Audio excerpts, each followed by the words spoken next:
नमस्कार दोस्तों, स्वागत है आपका स्टडी विथ राजन से। आज हम लोग लुसेंट का सीरीज शुरू कर रहे हैं, जिसको हम लोग शुरू से लेकर लास्ट तक इसको ख़त्म करना है 3 महीना में।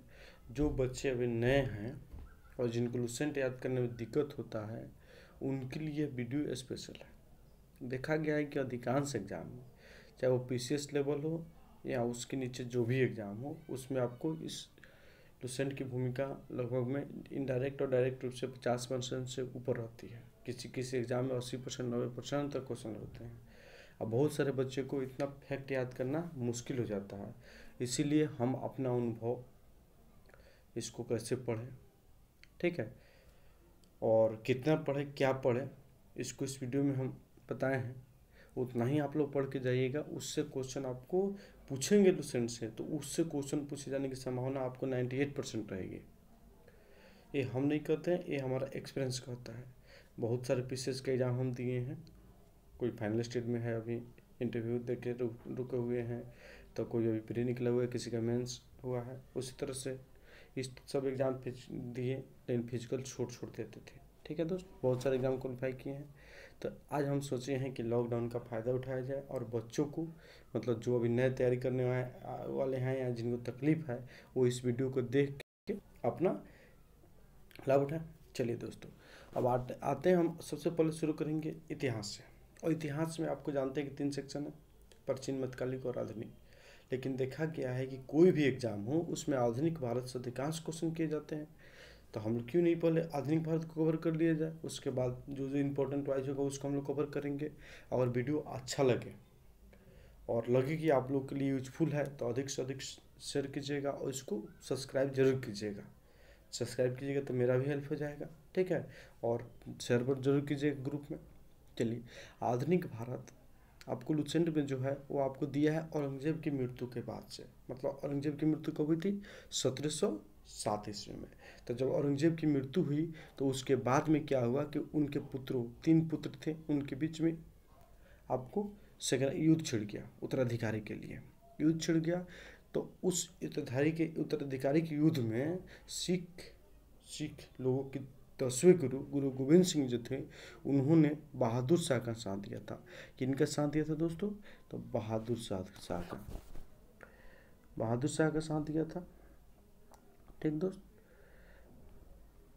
बहादुर शाह का साथ दिया था कौन? तो गुरु गोविंद सिंह। नेक्स्ट हम आते हैं, ठीक है, आपको नेक्स्ट में आएंगे तो देखेंगे हम लोग मंगोलों से स्वतंत्र होने वाले प्रमुख राज्य। ये क्वेश्चन जो होता है इसमें पूछे जाते हैं बहुत अच्छी तरह से, ठीक है। तो अवध जो था, अवध किससे स्वतंत्र हुआ? मतलब मंगोलों से। तो कौन कराया, ये पूछ देता है। राज देगा और कौन कराया था इसके बारे में देगा। तो अवध को जो थे उसको स्वतंत्र कराए थे शहादत खां, याद रखिएगा। हैदराबाद को चिनकिलिज खां या निजाम उल मुल्क या आसफ खां, ठीक है। तो चिनकिलिज खां, देखिए हैदराबाद के जो थे आसफ खां, उनका मेन नाम था, स्वतंत्र कराए थे। उनकी उपनाम जो थे वो चिनकिलिज खां और निजाम उल खां था, पूछा जाता है। और सुहाउद्दीन का उपनाम जो था, ठीक है, शहादत खां का, जो अवध के स्वतंत्र कराए थे, उनका बुरहानिक नाम था, ठीक है। आगे हम लोग उसको देखेंगे। चलिए नेक्स्ट आते हैं रुहेलखंड। रुहेलखंड जो था राजस्थान और हरियाणा के आसपास का क्षेत्र है, उसको वीर दाऊद अली मोहम्मद अली, ठीक है। बंगाल का मुर्शिद कुली खां, कर्नाटक का शहादतुल्ला खां, और आपको भरतपुर को चुरामन एवं बदन सिंह। इसमें इंपॉर्टेंट है, सबसे इम्पोर्टेंट जो, और हो सब याद नहीं हो रहा है तो 3-4 याद कर सकते हैं। बंगाल मस्ट में भी यही। तो बंगाल को आपको मुगलों से स्वतंत्र कौन कराए थे? तो मुर्शिद कुली खां, ठीक है। उसके बाद अवध शहादत खां, उसके बाद हैदराबाद के को कौन कराया था? चिनकिलिज खां या निजामुल खां या आसफ खां। ये 3 याद रख सकते हैं, बाकी सब आपको याद कीजिएगा तो आपको मतलब 80% से एवं में, मतलब 80 क्वेश्चन जो 100 में 80 मार दीजिएगा, 70 मार दीजिएगा, उससे आगे चले जाइएगा। अगर पूछता है क्वेश्चन तो 3 जरूर याद कीजिएगा, बाकी सब आपकी मर्जी।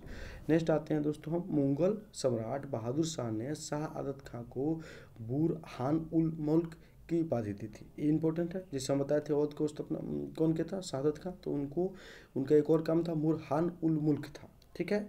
और शहादत खां का जो था असली नाम, मतलब एक और नाम था मोहम्मद अमीन। ये इंपॉर्टेंट नहीं है, ठीक है। शहादत खां का उपाधि जो था बुरहान उल मुल्क इंपॉर्टेंट है।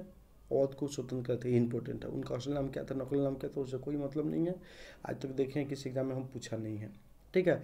बहादुर शाह का पूर्ण नाम क्या था? तो मुअज्जम था, ये इंपॉर्टेंट है। ठीक है, बहादुर शाह का एक और नाम क्या था? तो मुअज्जम था, इंपॉर्टेंट है।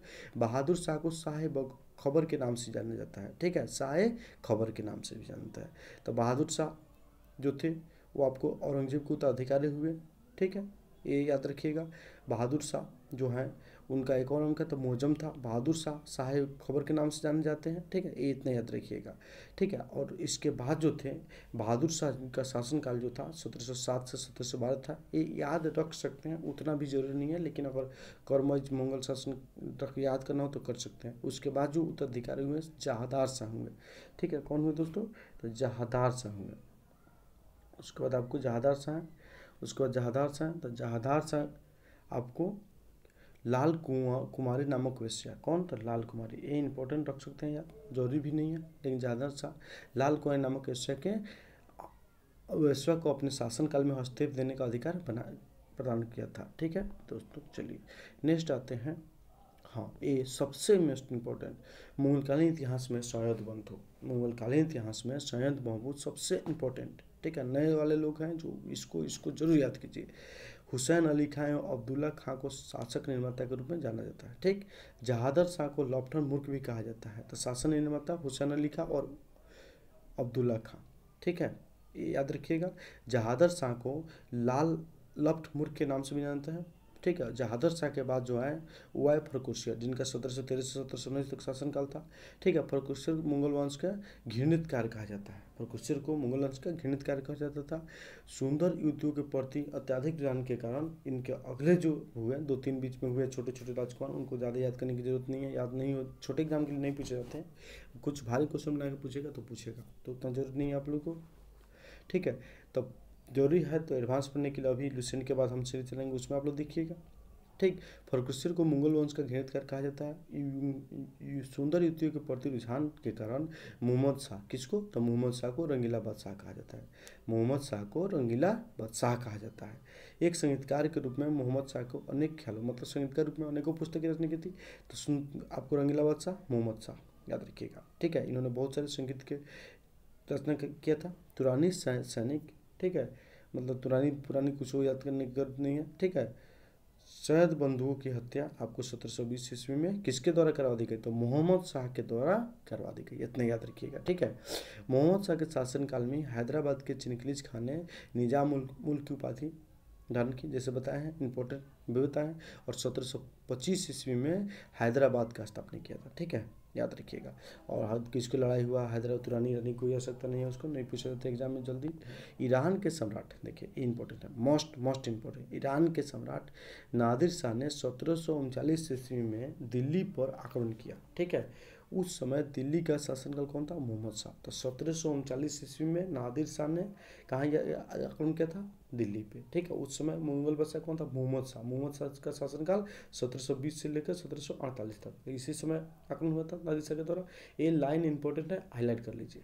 ठीक है, और आपको एक करनाल का युद्ध हाईलाइट कहीं लिख लीजिएगा, इसी दौरान हुए थे, नादिर शाह और मुगल सैनिकों के बीच में हुए थे। ठीक है, चलिए, और नादिर शाह को ईरान का नेपोलियन भी कहा जाता है। ठीक है, नादिर शाह को ईरान का नेपोलियन भी कहा जाता है, क्योंकि नादिर शाह नेपोलियन की तरह अपने साम्राज्य विस्तार में विश्वास रखते थे।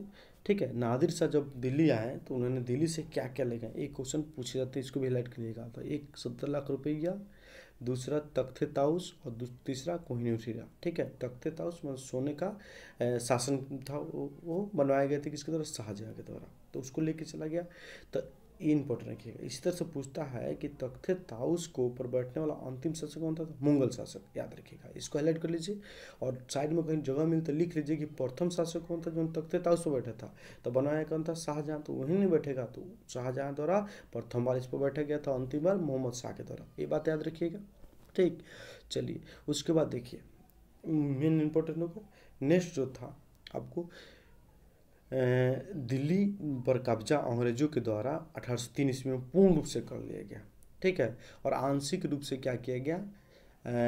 अलीगौर या शाह आलम II को राजगद्दी दे दी गई, जिनकी हत्या आपको 7 में कर दी गई। उसके बाद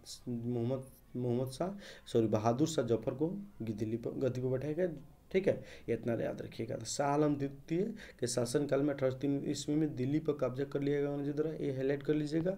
पानीपत का तृतीय युद्ध इंपॉर्टेंट है, 1761 ईस्वी में मोहम्मद शाह और अहमद शाह अब्दाली की सेना के बीच हुआ था, जिसमें कि क्या हो मराठे को हार हुई। 3 युद्ध हुए हैं, प्रथम युद्ध 1526, द्वितीय युद्ध 1556 और तृतीय युद्ध 1761। ठीक है, मराठा और अहमद शाह के बीच तृतीय युद्ध है, याद रखिएगा। चलिए, अहमद शाह अब्दाली का वास्तविक नाम क्या था? अहमद खां। जरूरी नहीं है उतना, लेकिन ये जरूर याद रखिए कितना बार आक्रमण किया था 8 बार। ठीक, चलिए, गुलाम कादरी खां इंपॉर्टेंट नहीं है, हटाइए। बहादुर शाह, मतलब जो हम कह रहे हैं इंपॉर्टेंट नहीं है उसको हाईलाइट नहीं कीजिएगा, याद भी नहीं कीजिएगा, टाइम क्या बर्बाद कीजिएगा लो। हम इसीलिए तो आप लोग को बता रहे हैं क्या याद करना है क्या छोड़ना है। जितना बता देंगे पूरे लुसेंट में, उसमें से आपको 90% से अब क्वेश्चन कवर किए जाएंगे, पूछे जाएंगे 95% तक। ठीक है, इतना जल्दी याद, अब 3 महीने 4 महीने 5 महीने पढ़िएगा, जितना मेहनत कीजिएगा जल्दी याद हो जाएगा। शेष जो हम बताएंगे दिमाग बोझिल कर देगा, याद भी नहीं होता है। 5 साल 7 साल 8 साल याद कीजिएगा तो कुछ आगे बढ़िएगा। तो 99 थोड़ा ना, हम लोग को एग्जाम पास करना है। ठीक, तो इसीलिए इंपॉर्टेंट जो हम बोल रहे हैं कि मोस्ट इंपॉर्टेंट उसको हाईलाइट करके याद कर लीजिए, जो बोल रहे हैं कि इंपॉर्टेंट नहीं उसको छोड़ दीजिए। नेक्स्ट आते हैं, बहादुर शाह जफर जो था अंतिम मुगल सम्राट था। ठीक है, बहादुर शाह जफर अंतिम मुगल सम्राट था, याद रखिएगा। 1756 ईस्वी की क्रांति में, 1757 की क्रांति में भाग लेने के कारण बहादुर शाह जफर को बंदी बना लिया गया और उनको रंगून भेज दिया गया। इनके बेटा को आपको हुमायूं के मकबरा में ही मार दिया गया, वहीं पे दफना दिया गया। ठीक है, याद रखिए कहाँ भेज दिया गया? रंगून। तो कुछ बहादुर शाह जफर का 1712 ज़्यादा से याद रखने के लिए कर्म याद रखिएगा। ठीक है, जरूरी भी नहीं है उतना। मोहम्मद शाह का जरूर याद रखिएगा, ये इंपॉर्टेंट 1719 से 48 तक इतने याद रखिएगा। उसको बहादुर शाह जफर 1837 से लेकर आपको 1837 से लेकर 57 तक अंतिम वाला कार्यकाल, 2 याद रखिएगा, बीच वाला याद रखने की कोई आवश्यकता नहीं है, नाम याद रहे वहीं काफ़ी है। चलिए नेक्स्ट आते हैं दोस्तों। ठीक, आपको लाल किला स्थित हीरा महल जो है, लाल किला में जो हीरा महल है उसको कौन बनवाया था? तो उसको बनवाने वाले थे बहादुर शाह जफर। ठीक है दोस्तों, चलिए नेक्स्ट आते हैं। आपको मोहम्मद शाह जो थे, मशहूर शायर जो थे मिर्जा गालिब, इन्होंने बहादुर शाह के जफर के साथ ही दिल्ली में रहते थे। ये क्वेश्चन पूछे जाते हैं कि कौन मशहूर शायर जो है जो 1857 के विद्रोह को अपने आंखों से देखा था। ठीक है, तो कौन थे? आपको मिर्जा गालिब थे, याद रखिएगा, इंपॉर्टेंट है। ठीक, नेक्स्ट आते हैं, ये दोनों इंपॉर्टेंट हुए, आगे हम बढ़ते हैं। भारत में यूरोपीय व्यापारिक कंपनियों का आगमन। ठीक है दोस्तों, भारत में यूरोपीय व्यापारिक कंपनियों का आगमन, भारत में यूरोपीय व्यापारिक कंपनियों का आगमन। तो देखिए, आपको यूरोपीय व्यापारिक कंपनी जो आपको पुर्तगाली ईस्ट इंडीज कंपनी हो गई, अंग्रेज ईस्ट इंडीज कंपनी हो गई, डच ईस्ट इंडीज कंपनी हो गई, डेनिश ईस्ट इंडीज कंपनी हो गई, फ्रांसीसी ईस्ट इंडीज कंपनी हो गई, स्वीडिश ईस्ट इंडीज कंपनी हो गई, ये सभी कंपनियां भारत में आकर अपना कंपनी सेटअप किया है।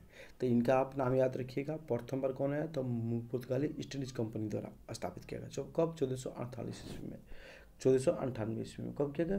तो 1498 ईस्वी में, याद रखिएगा। ठीक है दोस्तों, और इसको हाईलाइट कर लीजिए, जो हम बोल रहे हैं उसको आप लोग क्या कीजिए, हाईलाइट कर लीजिए। ठीक है, ये मोस्ट इंपॉर्टेंट है, इसको जरूर याद रखिएगा। पुर्तगाली कंपनी कब स्थापित हुई? 1498 में। अंग्रेज ईस्ट इंडीज कंपनी कब स्थापित हुई? 1600 ईस्वी में। डच ईस्ट इंडीज कंपनी कब स्थापित हुई? तो 1602 ईस्वी में। डेनिश ईस्ट इंडीज कंपनी कब स्थापित हुई? तो 1616 ईस्वी में। ठीक है, फ्रांसीसी ईस्ट इंडीज कंपनी कब स्थापित हुई? तो 1664 ईस्वी में। और स्वीडिश ईस्ट इंडीज कंपनी कब स्थापित हुई? 1731 ईस्वी में। कर्म याद रखिएगा। ठीक है, सन आपको याद रहे ना रहे, कर्म जरूर याद रखिएगा। आज सन पुर्तगाल का, अंग्रेज का, डच का, फ्रांसीसी का, याद रखिएगा लोग। ठीक है, पूछे जाते हैं एग्जाम में। चलिए नेक्स्ट आते हैं दोस्तों। 1748 ईस्वी में वास्को डी गामा जो थे भारत के पश्चिमी तट पर पहुंचे। कहाँ पे? पश्चिमी तट पे। कहाँ? तो पश्चिमी तट पर जो थे वो कहाँ पहुँचे? कालीकट में। कहाँ पे? कालीकट में। ठीक है, कौन पहुँचे? तो वास्को डी गामा। ठीक है, याद रखिएगा। कालीकट केरल के अंतर्गत अभी आता है, उसमें भी आता था। और वहाँ के राजा ने, जो बोरियन जो थे, उनका स्वागत किया। इनको लाने वाले कौन थे? याद रखिएगा। तो अब्दुल मानिक गुजराती व्यापारी थे। ठीक है, जो अब इनको अरब सागर में इनसे मुलाकात हुआ था वास्को डी गामा से, वहीं भारत की राह दिखाएं और भारत लेके आए। कौन? तो अब्दुल मानिक, याद रखिएगा। तो वास्को डी गामा प्रथम यूरोपीय थे जो भारत पहुंचे समुद्र मार्ग से 1498 ईस्वी में। कहाँ पहुंचे? कालीकट में। कौन स्वागत किया? तो केरल के राजा जमोरियन ने। कौन लाया? तो अब्दुल मानिक। 4 इंपॉर्टेंट चीज़ है, उसको याद रखिएगा। इससे ज़्यादा क्वेश्चन नहीं पूछेंगे जाएंगे। ठीक है, नेक्स्ट आते हैं दोस्तों हम। देखिए जब आए यहाँ पे तो उन्होंने अपना शासनकाल संभाला और प्रथम पुर्तगाली वायसराय जो बना वो कौन था, फ्रांसिस्को द अल्मेडा। याद रखिएगा, सन की जरूरत नहीं है, लेकिन प्रथम कौन था उसको याद रखिएगा, तो फ्रांसिस्को द अल्मेडा। ठीक है, उसके बाद जो था दूसरा कौन था, तो अल्फासो द अल्बुकर्क। ठीक है, तो याद रखिएगा प्रथम कौन था, फ्रांसिस्को द अल्मेडा, दूसरा कौन था, अल्फांसो द अल्बुकर्क। लेकिन वास्तविक संस्थापक पूछे पुर्तगाली साम्राज्य का तो अल्फांसो द अल्बुकर्क होगा। ठीक है, न कि अल्मेडा होगा। ठीक है दोस्तों, चलिए उसके बाद जो थे अल्बुकर्क थे, उन्होंने क्या किया, यूसुफ आदिल शाह से 1502 ईस्वी में गोवा को छीन लिया। ठीक है, यूसुफ आदिल शाह से कौन क्या छीन लिया, तो गोवा को छीन लिया। बीजापुर के राजा थे यूसुफ आदिल शाह, उनसे गोवा को छीन लिया गया किसके द्वारा, फ्रांसिस्को द अल्मेडा के द्वारा। ठीक है, नेक्स्ट दोस्त देखते हैं, पुर्तगालियों ने अपने पहली व्यापारिक कोठी मोस्ट याद रखिएगा कोची में स्थापित की थी। कहाँ पे, पुर्तगालियों ने अपनी प्रथम व्यापारिक कोठी कहाँ स्थापित की, तो कोची में। ठीक है दोस्त, नेक्स्ट आते हैं हम, दक्षिणी पूर्वी तट पर पुर्तगालियों की एक मात्र बस्ती सन थोमे थी। जरूरी नहीं है, कोई फालतू नहीं है, याद अगर याद करना है तो इस तरह से याद कर सकते हैं। सन थोमे किसकी बस्ती थी, पुर्तगालियों का। बस कहाँ था, क्या था, कुछ नहीं, फालतू बात। ठीक है, कभी कभी बहुत हार्ड क्वेश्चन पूछे तो ऐसा पूछा जा सकता है। पुर्तगालियों के बाद भारत कौन है, तो डच लोग है। देखिए आपको कंपनी बाद में स्थापित हुआ, लेकिन पहले 1596 ईस्वी में ही उनके एक नागरिक कार्नेलियस डाउ हर्टमान, नाम याद रखना है तो कर लीजिए, नहीं करना है तो छोड़ सकते हैं, हाउटमैन आए थे। लेकिन कब आए थे, 1526 ईस्वी में। पुर्तगालियों के बाद यहीं है, कंपनी स्थापित हुआ पुर्तगालियों के बाद ब्रिटेन का, लेकिन व्यक्ति जो है वो पुर्तगालियों के बाद डच के हैं, याद रखिएगा। ठीक है, डच ने अपनी प्रथम व्यापारिक कोठी 1600 कंपनी उनका स्थापना कब हुआ था, 2 में 1602 ईस्वी में स्थापना। अब प्रथम व्यापारिक कोठी जो था उन्होंने कब स्थापित किया था, 1605 ईस्वी में। याद रखने की जरूरत नहीं है सन, लेकिन कहाँ स्थापित किया था याद रखिएगा, तो आंध्र प्रदेश में भी है मुस्लिमपट्टनम। ठीक है, उस वहाँ पे इसको सेटअप किया गया था, याद रखिए। नेक्स्ट आते हैं दोस्तों हम, आपको पुलिकट में स्थापित हुआ दूसरा व्यापारिक कोठी। तो प्रथम मुस्लिमपट्टनम में, अब पुलिकट किसका व्यापारिक कोठी था, तो आपको डच का। इतना याद रखिएगा, बात खत्म। फालतू बात और सब बात छोड़ सकते हैं, कोई ज़रूरत नहीं है, इसको बता दिए हैं। ठीक है, इसको जो है हम दोस्त बता दिए हैं, तो इसको कोई ज़रूरत नहीं है। अब नेक्स्ट आइए, ठीक, डचों ने भारत में प्रथम बार औद्योगिक वेतनभोगी रखे, कोई ज़रूरत नहीं है। ठीक है, उसका डचों का भारत का अंतिम रूप से पतन, ये इंपॉर्टेंट है। डच जो थे भारत से अंतिम रूप से अपने मतलब जितने भी आपको कोठी स्थापित किए थे, व्यापारिक केंद्र, उसको बेच के कहाँ चले गए, तो इंडोनेशिया चले गए। ठीक है, इंडोनेशिया व्यापार में रुचि रखते थे, वहाँ चले गए। ठीक है, और आपको किससे बेचा, अंग्रेजों से। कब, किस युद्ध के बाद, तो वेदरा के युद्ध के बाद। कब बेचे, तो वेदरा के युद्ध के बाद में क्या किया उन्होंने, अपने व्यापारिक कोठी अंग्रेजों के हाथ बेच के 1759 ईस्वी में यहाँ से चले गए भारत से। तब ठीक है, तब अंतिम पतन आपको 1759 ईस्वी में हो गया डचों का। नेक्स्ट आते हैं दोस्त, इसको याद रखिएगा, पूछा जाता है। और आपको फ्रांसीसी ईस्ट इंडीज कंपनी की स्थापना रानी एलिजाबेथ प्रथम के द्वारा, आपको मतलब उन्हीं की आज्ञा मिलने के बाद आपको इसका स्थापना हो गया था। अधिकार पत्र कब रानी एलिजाबेथ ने ऑर्डर दिया, 1600 ईस्वी में, याद रखिएगा। कितने मतलब लोग मिल के ईस्ट इंडीज कंपनी का स्थापित किया था, तो 217, याद रखिएगा। आप प्रथम गवर्नर कौन थे, टॉमस स्मिथ, को जरूरत नहीं है, लेकिन इसको याद रखिएगा। ठीक है, चलिए किसका, तो आपको ईस्ट इंडीज कंपनी का जो स्थापना हुआ था उसका गवर्नर जनरल टॉमस स्मिथ है। भारत में भी उनका कोई शासनकाल शुरू नहीं हुआ है, कम व्यापार करने के लिए आए हैं, तो अब अपना भूमि पर राजनीति हस्तक्षेप करेंगे, उसके बाद प्रथम आपको असरा बनेंगे, गवर्नर बनेंगे, वो अलग है। ठीक है, तो इनको याद करने की कन्फ्यूजन रहेगा, तो याद मत कीजिए, छोड़ सकते हैं। नेक्स्ट आते हैं, मुगल दरबार में आने वाला प्रथम जो अंग्रेज था वो कौन था, तो कैप्टन हांकिंज था। कौन था दोस्तों, कैप्टन हांकिंज। कब आया था, तो 1609 ईस्वी में, याद रखिएगा। किसके दरबार में आए थे, तो 1609 ईस्वी में जहांगीर का शासनकाल था।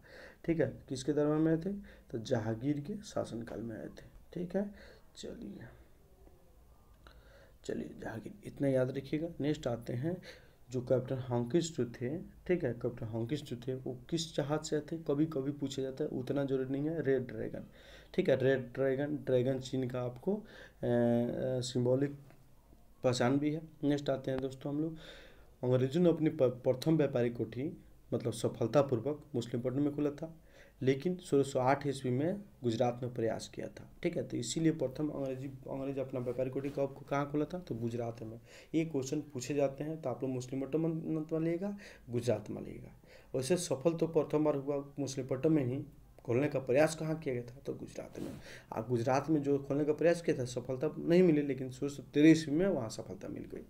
तो 1608 ईस्वी में गुजरात में क्या किया गया था, स्थापना करने का प्रयास किया गया था, लेकिन सफलता नहीं मिली। उसके बाद क्या हुआ कि 1611 ईस्वी में मुसलिमपट्टनम में स्थापित कर दिया गया, वहाँ सफलता मिली, और 1613 ईस्वी में गुजरात में सफलतापूर्वक स्थापित किया गया। ठीक है दोस्तों, चलिए नेक्स्ट आते हैं हम। बस इतना ही जितना बोले हैं उसको हाईलाइट करके याद रखिए, बाकी सबकी कोई आवश्यकता नहीं है, फालतू चीज़ है। ठीक है, चलिए नेक्स्ट आते हैं दोस्तों।